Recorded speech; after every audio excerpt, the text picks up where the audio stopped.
Pernahkah kalian berpikir tentang bagaimana sebuah negara memutuskan untuk menjalankan sistem pemerintahannya? Indonesia negara demokrasi. Demokrasi itu apa?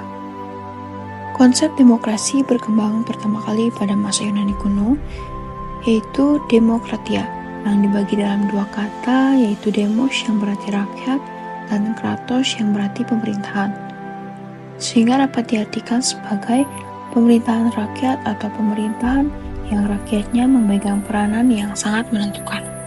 Para ahli memiliki tafsir yang berbeda terhadap arti demokrasi. Salah satunya tafsiran dari Abraham Lincoln yang menyatakan demokrasi adalah pemerintahan dari rakyat, oleh rakyat, untuk rakyat. Singkatnya, demokrasi menempatkan rakyat sebagai pemegang kuasa. Bagaimana negara Indonesia bisa dikatakan dengan negara demokrasi? Ada beberapa ciri negara demokrasi.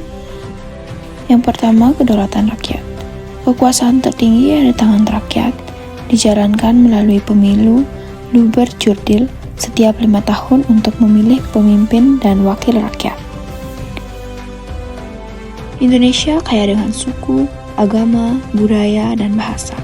Prinsip Bhinneka Tunggal Ika menjaga kesatuan dalam keberagaman. Menghormati perbedaan pendapat, agama, dan budaya. Demokrasi yang sehat menghargai kebebasan berekspresi tanpa diskriminasi. Partisipasi rakyat. Rakyat berperan aktif bukan hanya lewat pemilu, tapi juga lewat organisasi, unjuk rasa damai, dan petisi. Demokrasi di Indonesia telah melalui berbagai fase sejak kemerdekaannya pada tahun 1945. Yang pertama, demokrasi parlementer terjadi pada tahun 1945 sampai 1959. Pada periode ini, kekuasaan legislatif berada di atas eksekutif, dan kabinet bertanggung jawab kepada parlemen yang dipilih melalui pemilihan umum. Namun, periode ini ditandai oleh ketidakstabilan politik dengan seiringnya pergantian kabinet yang menyebabkan sistem ini dianggap tidak efektif dalam menjaga persatuan nasional. Yang kedua, alih demokrasi terpimpin terjadi pada tahun 1959 sampai 1965. Dalam sistem ini, kekuasaan terpusat pada presiden dengan peran partai politik yang sangat terbatas.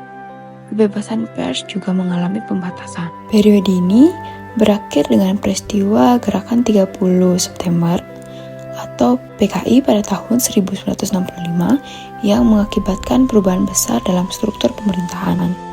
Fase yang ketiga yaitu demokrasi Pancasila, terjadi pada tahun 1966 sampai 1998.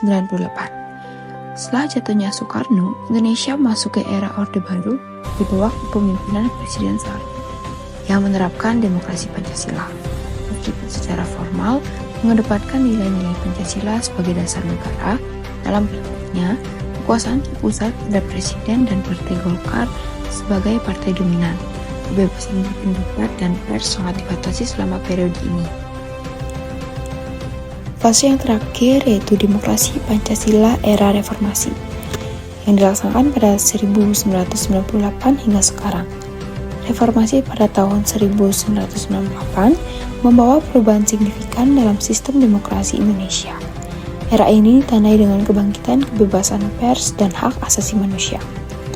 Pemerintahan mulai menerapkan prinsip-prinsip demokrasi yang lebih terbuka dan partisipasif, dengan tujuan untuk menciptakan sistem check and balance antara lembaga-lembaga negara.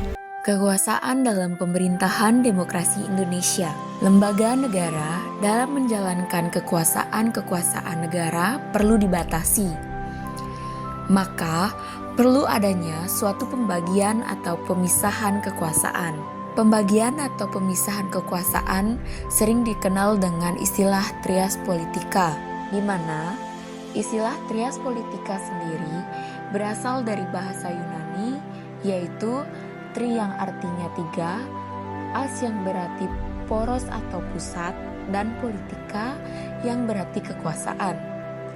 Adapun definisi dari trias politika adalah suatu ajaran yang mempunyai anggapan bahwa kekuasaan negara terdiri dari 3 macam kekuasaan, yaitu legislatif, eksekutif, dan yudikatif.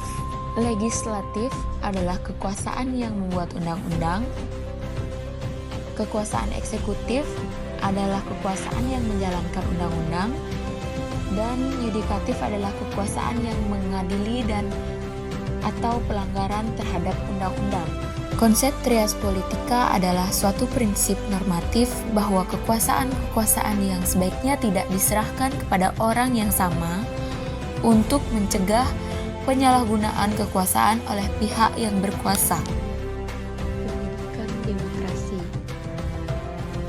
Pendidikan demokrasi bertujuan mempersiapkan warga masyarakat berperilaku dan bertindak demokratis. Melalui aktivitas menanamkan pada generasi muda akan pengetahuan, kesadaran, dan nilai-nilai demokrasi. Pendidikan demokrasi pada dasarnya membangun kultur demokrasi yang nantinya bersama dengan struktur demokrasi akan menjadi fondasi bagi negara demokrasi. Pengetahuan dan kesadaran akan nilai demokrasi itu meliputi: yang pertama, kesadaran bahwa demokrasi adalah pola kehidupan yang paling menjamin hak-hak warga masyarakat itu sendiri. Demokrasi adalah pilihan terbaik di antara yang buruk tentang pola hidup bernegara. Yang kedua, demokrasi adalah sebuah learning process yang lama dan tidak sekedar meniru dari masyarakat lain.